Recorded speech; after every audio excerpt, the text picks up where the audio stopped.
सभी हमारे व्यूअर्स का स्वागत है। और आज का जो टॉपिक है वो राज्यसभा है। लेकिन राज्यसभा चर्चा में क्यों है? इस पिक्चर में आप देख सकते हैं दो अलग अलग बातें। एक पिक्चर में दिखाई दे रहा है जहां पर बिहार के मुख्यमंत्री हैं और ये कयास लगाए जा रहे हैं कि जो बिहार के मुख्यमंत्री नीतीश कुमार हैं वो राज्यसभा जाना चाहते हैं। वहां जाकर या तो सरकार में कोई बड़ा मंत्री पद संभाल सकते हैं या उपराष्ट्रपति के लिए इनकी दावेदारी बन सकती है। दूसरा जो पिक्चर है उसमें प्रधानमंत्री के साथ राज्यसभा से के सदस्य के रूप में सेवानिवृत्त होने वाले सदस्यों का एक ग्रुप फोटो है। तो इसी टॉपिक के साथ शुरुआत करते हैं। लेकिन हम यहां पर कोई पॉलिटिक्स नहीं कर रहे हैं, बल्कि एकेडमिक पॉइंट ऑफ व्यू से, यानी राज्यसभा से कॉम्पिटिटिव पॉइंट्स ऑफ व्यू से जो क्वेश्चन पूछे जाते हैं, जो डिस्कशन होता है, उस पर चर्चा करेंगे। प्रधानमंत्री नरेंद्र मोदी ने 31 मार्च 2022 को राज्यसभा के 72 सेवानिवृत्त सदस्यों की विदाई के मौके पर अपनी बात रखी है और उन्होंने सदस्यों को जो रिटायर कर रहे हैं उनको शुभकामना दी है और कहा है कि आप लोग पुनः सदन में आइए। जाहिर सी बात है, जो व्यक्ति रिटायर कर रहा है राज्यसभा के सदस्य के रूप में, वो पुनः कैसे आएगा? चुनाव पुनः लड़ना पड़ेगा राज्यसभा का, तो प्रश्न उठेगा कि राज्यसभा का चुनाव कैसे होता है। और जो दूसरी खबर है कि नीतीश कुमार राज्यसभा में जा सकते हैं, इस समय की बड़ी खबर मीडिया में और इलेक्ट्रॉनिक मीडिया में और सोशल मीडिया में यही हो रही है। और अगर ऐसा होता है तो राज्यसभा के सदस्य के रूप में नीतीश कुमार को भारत की सरकार में कोई बड़ा मंत्री पद मिल सकता है या उपराष्ट्रपति की भी बात हो सकती है। देखना होगा, समय बताएगा। और अगर ऐसा होता है तो बिहार में बीजेपी का अपना मुख्यमंत्री हो सकता है। ये कैसे होगा, आने वाले दिनों में ये बातें स्पष्ट होंगी। फिलहाल हमारे टॉपिक जो यहां पर है वो है राज्यसभा। क्योंकि 72 सीट खाली हो रहा है, तो यहां पर मैं डिस्कशन करने जा रहा हूं कि राज्यसभा का चुनाव, सदस्यों का चुनाव कैसे होता है, बिल्कुल संविधान के दृष्टिकोण से हम समझने की कोशिश करते हैं। तो नियमों के अनुसार केवल राज्य विधानसभाओं के निर्वाचित सदस्य ही राज्यसभा चुनाव में मतदान कर सकते हैं।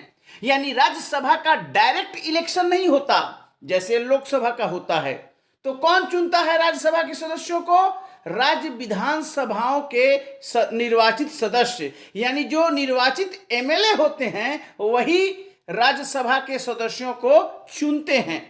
राज्य विधानसभाओं के विधायक प्रत्येक 2 वर्ष में 6 वर्ष के कार्यकाल के लिए राज्यसभा हेतु सदस्यों का चयन करते हैं। इसका मतलब है प्रत्येक 2 वर्ष में 1/3 रिटायर कर जाते हैं और एक राज्यसभा का सदस्य एक बार चुन लिया जाता है तो वह 6 साल तक अपने पद पर रहता है। हालांकि लोकसभा के सदस्यों का कार्यकाल 5 साल ही है। उल्लेखनीय है कि राज्यसभा एक परमानेंट हाउस है, यानी एक अस्थाई संस्था है, एक अस्थाई सदन है। मतलब राज्यसभा का कभी विघटन नहीं होता जैसा कि लोकसभा का होता है। राज्यसभा के 1/3 सदस्य 1/3 प्रत्येक दूसरे वर्ष सेवानिवृत्त होते हैं और जो सीट खाली होता है उसके बदले में चुनाव होता है। इसके अलावा अगर कोई सदस्य इस्तीफा दे दे, उसका डेथ हो जाए या वो अयोग्य हो जाए तो डेफिनेटली वैकेंसी हो जाता है, रिक्ति हो जाता है, तो उपचुनाव होता है, बाई इलेक्शन। और ऐसी परिस्थितियों में जो नया चुना जाता है राज्यसभा का सदस्य, वो 6 साल नहीं रहता, बल्कि जिसके कारण ये रिक्ति हुई, चाहे वो इस्तीफा दिया हो, चाहे उसका मृत्यु हो गया हो, चाहे अयोग्यता हो गया हो, तो शेष कार्यकाल को पूरा करता है, न कि 6 साल का कार्यकाल। तो ये इंपॉर्टेंट बात है राज्यसभा का समझने के लिए। नियमों के अनुसार राज्यसभा चुनाव के लिए नामांकन दाखिल करना पड़ता है, नॉमिनेशन फाइल करना पड़ता है और एक व्यक्ति नामांकन तभी दाखिल कर सकता है जबकि न्यूनतम 10 सदस्यों की सहमति उसको प्राप्त हो। 10 सदस्य मतलब कौन? 10 एमएलए जो राज्यसभा के चुनाव में भाग लेते हैं। भारत का संविधान अनुच्छेद 84 क्या कहता है? राज्यसभा के सदस्यों का निर्वाचन राज्य विधानसभाओं के निर्वाचित सदस्यों द्वारा कैसे? आनुपातिक प्रतिनिधित्व, जिसे प्रोपोर्शनल रिप्रेजेंटेशन कहते हैं, पद्धति के अनुसार एकल संक्रमणीय मत यानी सिंगल ट्रांसफरेबल वोट के आधार पर होता है। ये संविधान में प्रक्रिया बताई गई है कि इनडायरेक्ट इलेक्शन होगा, आनुपातिक प्रतिनिधित्व के आधार पर होगा, एकल संक्रमणीय मत, जिसका और स्पष्टता अगले स्लाइड में आपको मिलेगा। एकल संक्रमणीय मत प्रणाली क्या है? इस मत प्रणाली में हर वोटर कौन है?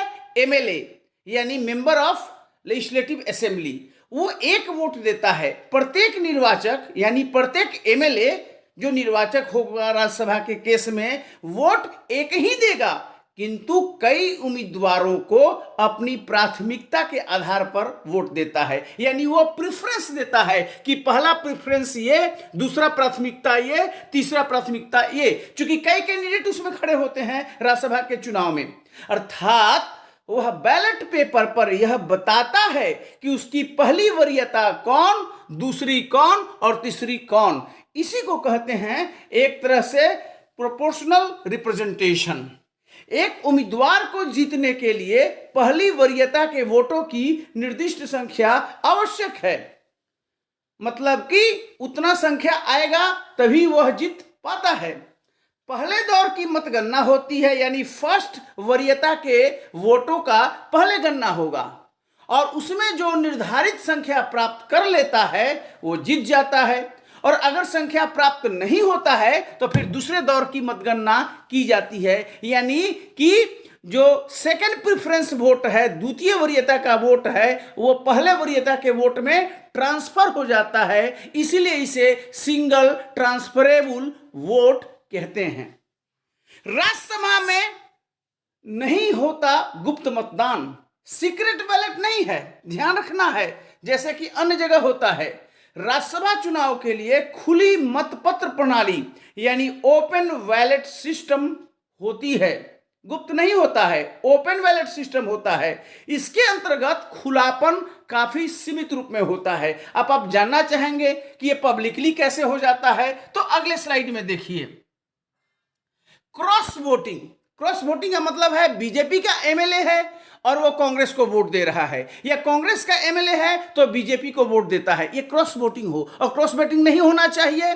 इसलिए देखिए क्या है, क्रॉस वोटिंग की जांच करने के लिए यह सिस्टम अपनाई गई है। कौन सी सिस्टम? ओपन बैलेट यानी खुला मतपत्र। इसमें प्रत्येक दल के विधायक को मत पेटी में अपना वोट डालने से पहले दल का जो अधिकृत रिप्रेजेंटेटिव है, एजेंट को दिखाना पड़ता है। मान लीजिए बीजेपी का एमएलए डाल रहा है वोट, तो बीजेपी के एजेंट को दिखाएगा कि हम बीजेपी को ही दे रहे हैं, हम कांग्रेस को नहीं दे रहे हैं।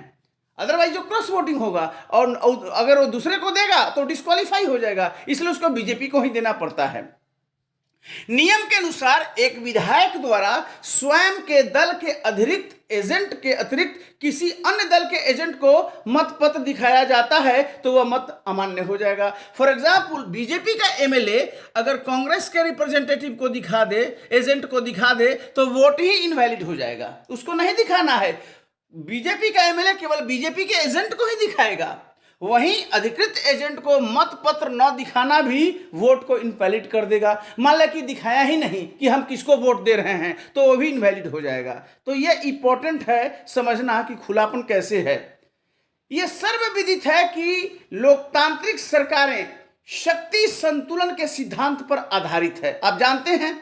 लिहाजा लोकतांत्रिक संसदीय व्यवस्था में 2 सदन होता है, बाइकैमरलिज्म कहते हैं, यानी द्विसदनीय व्यवस्था, मतलब 2 सदन होगा। एक सदन लोकप्रिय इच्छा का प्रतिनिधित्व करेगा, पॉपुलर डिजायर का, जिसे लोकसभा कहते हैं, और जो दूसरा सदन होगा वो चुनाव नहीं लड़ना चाहता, वो पब्लिक के बीच में नहीं जाना चाहता, भीड़ तंत्र का सामना नहीं करता, वो राज्यसभा हो गया। तो इस प्रकार बैलेंसिंग होता है, शक्ति संतुलन होता है, इसलिए बाइकेमरलिज्म होगा। एक सीधे पब्लिक के बीच में जाकर चुनकर आता है लोकसभा, और एक इनडायरेक्ट रूप में चुना जाता है, वो राज्यसभा हो गया। राज्यसभा या काउंसिल ऑफ स्टेट्स, राज्यसभा को ही कहते हैं काउंसिल ऑफ स्टेट्स, ये भारतीय संसद का दूसरा सदन है। और राज्यसभा की स्थापना मोंटेगू चेम्सफोर्ड सुधार 1919, इसे कहते हैं गवर्नमेंट ऑफ इंडिया एक्ट 1919 के आधार पर की गई। यह पूछा जाता है, भारत सरकार अधिनियम 1919 में तत्कालीन विधानमंडल के द्वितीय सदन के तौर पर काउंसिल ऑफ स्टेट्स का सृजन किया गया था, जो कि वस्तुतः 1921 में अस्तित्व में आया। गवर्नर जनरल तत्कालीन काउंसिल ऑफ स्टेट्स का पदेन अध्यक्ष होता था। भारत सरकार अधिनियम 1935 के माध्यम से इसके गठन में कोई परिवर्तन नहीं किया गया, यानी वो कायम रहा जो 1919 में गठित हुआ था। संविधान सभा जब बनी 1950 तक केंद्रीय विधानमंडल के रूप में कार्य किया। संविधान सभा ने केंद्रीय विधानमंडल के रूप में, फिर इसे अनंतिम सदन यानी प्रोविजनल पार्लियामेंट के रूप में कन्वर्ट हो गया, यानी जो संविधान सभा था वही प्रोविजनल पार्लियामेंट बन गया। इस अवधि के दौरान जो केंद्रीय विधायिका है, जिसे संविधान सभा, विधायी और आगे चलकर प्रोविजनल पार्लियामेंट कहा गया, अब 1992 में राज्यसभा के पहला चुनाव हुआ, और तब तक 1992 तक भारतीय संसद एक सदनी रहा, यानी राज्यसभा नहीं रहा, क्योंकि राज्यसभा का चुनाव ही 1952 में हुआ। तो उसके पहले केवल प्रोविजनल पार्लियामेंट था। तो ये स्पष्ट रूप से है। संविधान का अनुच्छेद 79 क्या कहता है? यह कहता है कि संघ के लिए एक संसद होगा, यानी कि केंद्र में एक संसद होगा, और वो बनेगा कैसे? एक राष्ट्रपति और 2 सदनों से मिलकर बनेगा। 2 सदन। भारतीय संविधान लोकसभा और राज्यसभा को कुछ अपवादों को छोड़कर कानून निर्माण की बराबर शक्तियां देता है। भारतीय संविधान का अनुच्छेद 80 राज्यसभा के गठन का प्रावधान करता है। राज्यसभा अपने नाम के अनुरूप ही राज्यों का सदन होता है। यह राज्यों का प्रतिनिधित्व करता है, अप्रत्यक्ष रूप से राज्य के लोगों का प्रतिनिधित्व करता है। संविधान के अनुच्छेद 80 में राज्यसभा के सदस्यों की अधिकतम संख्या 250 निर्धारित की गई है। यह मैक्सिमम सदस्य संख्या जो हो सकती है। 80 कहता है राज्यसभा में अधिकतम मैक्सिमम कितने हो सकते हैं? 250, जिनमें 12 सदस्य राष्ट्रपति द्वारा नॉमिनेट किए जाते हैं और 238 राज्यों के और केंद्र शासित प्रदेशों के प्रतिनिधि होते हैं। तथापि आज के तारीख में राज्यसभा की संख्या क्या है?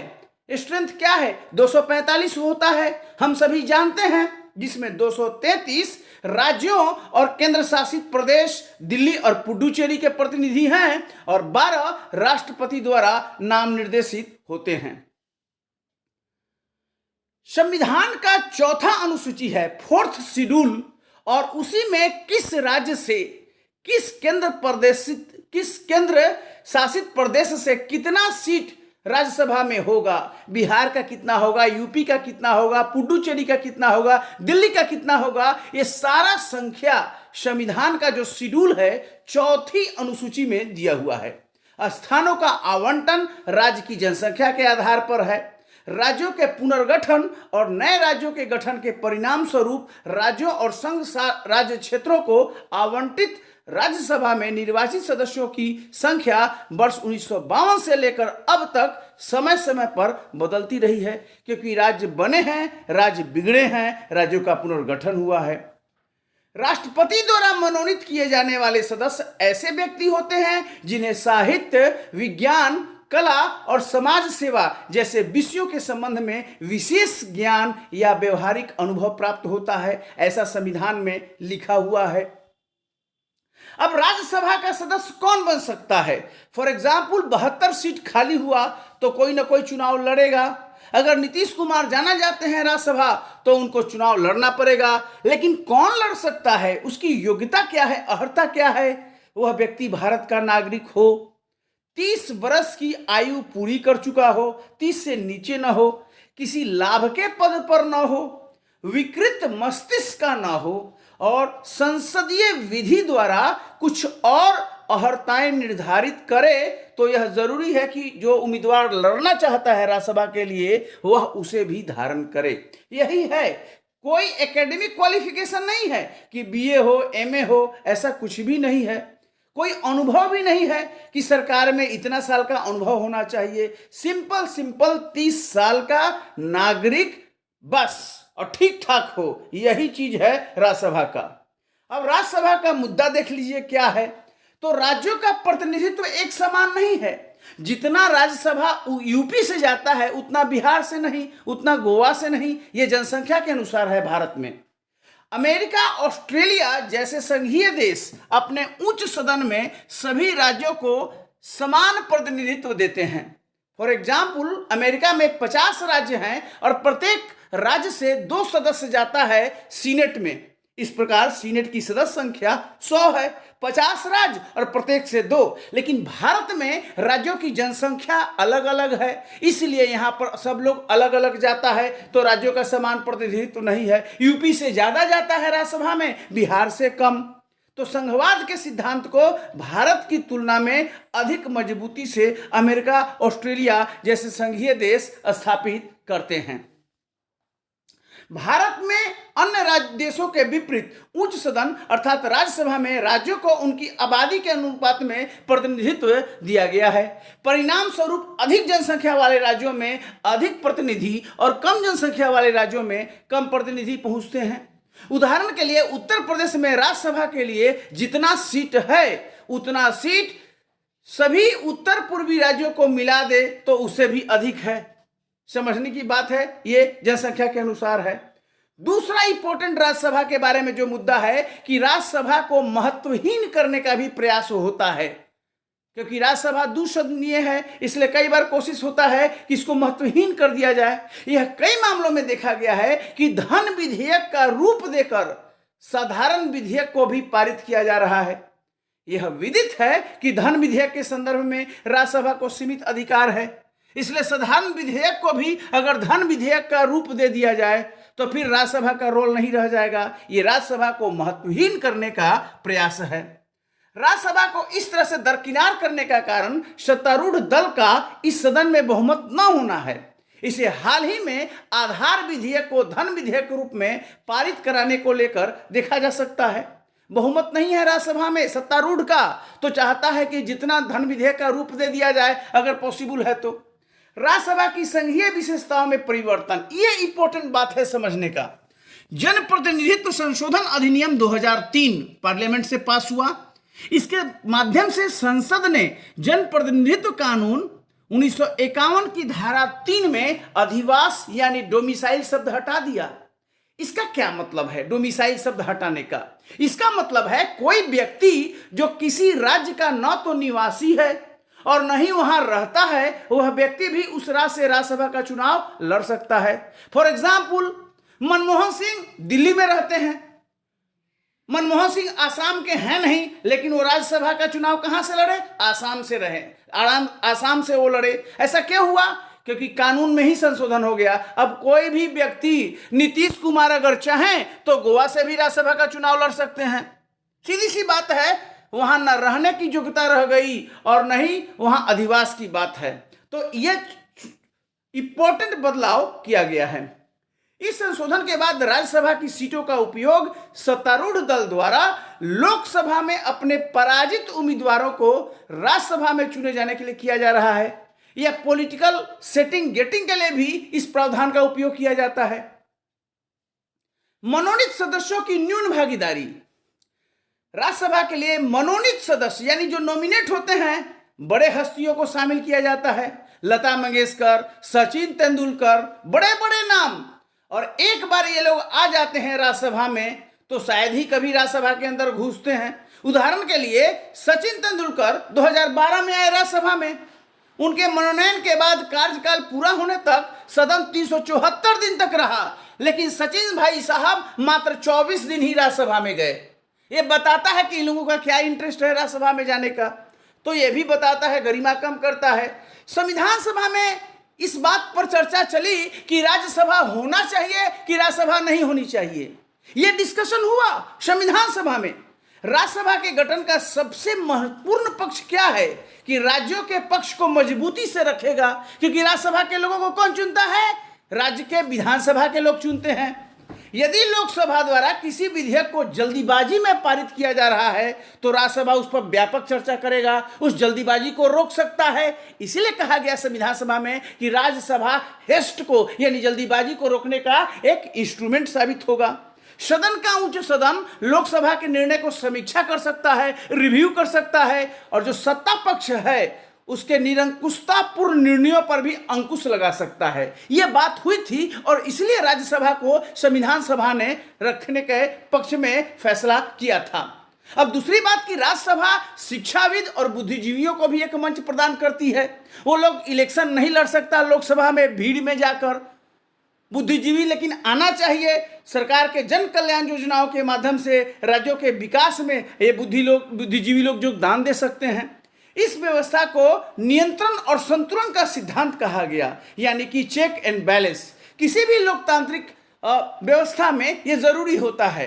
कुछ लोग लोकसभा के लिए डायरेक्ट इलेक्शन लड़ सकते हैं, कई लोग इलेक्शन नहीं लड़ना चाहता, तो ऐसे लोगों को भी तो राज्यसभा में भेजा जाता है ताकि डेवलपमेंट एक्टिविटी में उनका भी भागीदारी हो सके। अब राज्यसभा नहीं होना चाहिए, इस बारे में भी बहस हुई थी संविधान सभा में। संविधान सभा में विशेषज्ञों को राज्यसभा के विपक्ष में मुख्य तर्क दिया गया कि राज्यसभा का गठन ब्रिटेन की साम्राज्यवादी विरासत को स्थापित करेगा। जैसे इंग्लैंड में हाउस ऑफ लॉर्ड्स था, वही परंपरा कायम रहेगा, औपनिवेशिक परंपरा, इसलिए नहीं होना चाहिए। लेकिन इसका स्वरूप ब्रिटेन के हाउस ऑफ लॉर्ड्स के समान था। राज्यसभा के सदस्यों में हाउस ऑफ लॉर्ड्स की भांति उद्योगपति धनी लोग होंगे जिनका भारत के आम जनता से और उनके कल्याण से कोई मतलब नहीं रहेगा। राज्यसभा के सदस्यों का चुनाव प्रत्यक्ष रूप से जनता द्वारा नहीं होता है। ऐसे में जनता द्वारा चुने हुए प्रतिनिधियों से मिलकर बने सदन लोकसभा के द्वारा पारित किसी विधेयक पर राज्यसभा वीटो कैसे लगा सकता है, क्योंकि जनता तो उनको चुनती नहीं है सीधे सीधे। तो यह एक इंपॉर्टेंट बात हो जाता है। तो ये वीडियो में एक तरह से राज्यसभा के संपूर्ण पहलुओं के बारे में बताया। राज्यसभा होना चाहिए, नहीं होना चाहिए, संविधान सभा में क्या बहस हुआ, ये दोनों पॉइंट आप लोग समझ गए होंगे। इसके अलावा इस वीडियो में मैं बताया कि राज्यसभा में क्या क्या बदलाव किया गया। जैसे अधिवास डोमिसाइल शब्द हटा दिया गया, जैसे कि मनमोहन सिंह आसाम से चुनाव लड़े जबकि वो दिल्ली में रहते हैं या पंजाब के हैं। तो ये इस सब बदलाव को भी बारे में बताया। राज्यसभा को कैसे महत्वहीन करने का प्रयास होता है ये भी बताया। राज्यों का प्रतिनिधित्व एक समान नहीं है, हर राज्य का जनसंख्या के आधार पर है। ये अमेरिका का जो क्लासिकल फेडरलिज्म है उससे उलट है। इस विषय पर भी हमने किया और हमने ये भी किया जैसे 72 सदस्य खाली हो रहा है तो क्या क्या क्वालिफिकेशन चाहिए राज्यसभा का चुनाव लड़ने का, तो ये भी इंपॉर्टेंट है। और हमने ये भी बताया राज्यसभा बनता कैसे है, कितना सीट होता है, राज्यसभा का हिस्टोरिकल पर्सपेक्टिव आपको रखा। आपको बताया कि गुप्त मतदान नहीं होता है राज्यसभा में, ओपन बैलेट होता है क्रॉस वोटिंग रोकने के लिए। और मैंने प्रोपोर्शनल रिप्रेजेंटेशन और सिंगल ट्रांसफरेबल वोट के बारे में भी बताया। और मैंने बताया कि कैसे राज्यसभा के सदस्य चुने जाते हैं। और इस संदर्भ में बताया कि नीतीश कुमार राज्यसभा में जा सकते हैं, तो राज्यसभा अब इंपॉर्टेंट हो गया है ना। और 72 सदस्य आज रिटायर हुए हैं, तो नरेंद्र मोदी के साथ सभी का फोटो लिया गया है और इसलिए राज्यसभा चर्चा में है और आपके समक्ष ये वीडियो में लाने का यही उद्देश्य है। मुझे उम्मीद है कि मेरी मेहनत को आप साकार करेंगे, सफल करेंगे। इस वीडियो को हर कंपटीशन, चाहे यूपीएससी हो, चाहे बीपीएससी हो या कोई भी प्रतियोगी परीक्षा है, उनको जरूर रेफर करेंगे। इवन आम लोगों के लिए यह वीडियो अत्यंत ही लाभप्रद और इंफॉर्मेटिव है। इस चैनल को सब्सक्राइब करना नहीं भूलेंगे, साथ में इस वीडियो को जरूर लाइक और शेयर करेंगे। बहुत बहुत धन्यवाद। Thank you very much.